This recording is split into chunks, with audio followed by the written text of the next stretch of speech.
দায়ুস কি? কিতাবের ভাষা হলো যে নিজের স্ত্রীর সাথে পরপুরুষের মেলামেশায় আপত্তি করে না। আচ্ছা, আফসোস আজকাল খুব কম মুসলমান পাওয়া যাবে যারা এই বিষয়ে সতর্কতা অবলম্বন করে।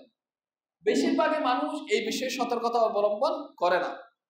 এখানে পরপুরুষ বলতে কে?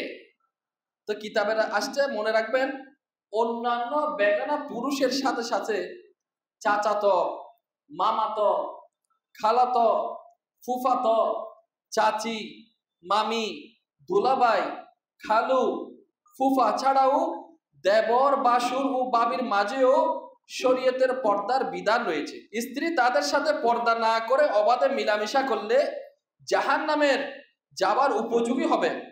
আর স্ত্রীকে ওই গুনাহ থেকে বিরত না করলে স্বামী শরীয়তের মোতাবেক, শরীয়তের হুকুম মোতাবেক দায়ুস হিসেবে গণ্য হয়ে যাবে, যে জাহান্নামে যাওয়ার উপযুক্ত।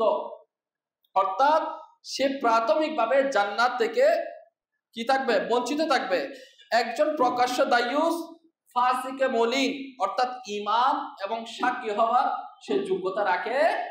সে ইমামতি হবে না তার দ্বারা, সে সাক্ষী দিলে সেটাও গ্রহণযোগ্য হবে। তাহলে দায়ুস ব্যক্তি কত বড় জঘন্য, যাকে শরীয়ত সাক্ষী দেওয়ার জন্য তাকে কি দেয় না, তাকে হুকুম দেয় না, ইমামতি করার তাকে হুকুম দেয় না। আর বলা হচ্ছে জান্নাতে যাবে না তাদের মধ্যে একজন। নবী সাল্লাল্লাহু আলাইহি ওয়াসাল্লাম এদেরকে বলে দিয়েছেন যারা দায়ুস। তো বলা হলো আজকে চাচাতো, ফুফাতো, খালাতো, মামাতো, আরে না এটা তো আমার অমুক। মুখে ডাকে ভাই, মুখে ডাকে বোন, এরকম ভাই বোন মিলাইতে মিলাইতে দেখা যাচ্ছে হেসে হেসে কথাবার্তা, উল্টা চিন্তা চলাফেরা আমাদের দৃষ্টিকোণে স্বাভাবিক হয়ে গিয়েছে সমাজের মধ্যে, কিন্তু শরীয়তের ভাষায় সেগুলো স্বাভাবিক নয়।